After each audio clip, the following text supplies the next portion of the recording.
October மாதத்தில் அந்தி மழை வானத்தில் வானவில்லை ரசிக்கிறந்தேன். அந்த நேரத்தில் யாரும் இல்லை தூரத்தில் இவள் மட்டும் வானவில்லை ரசிக்க வந்தாள்.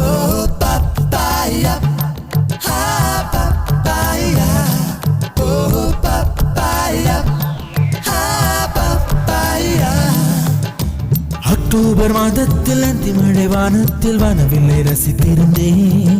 அந்த நேரத்தில் யாரும் இல்லை தூரத்தில் இவள் மட்டும் வானவில்லை ரசிக்க வந்தாள். அன்று கண்கள் பார்த்து கொண்டோ உயிர் காற்றை பார்த்து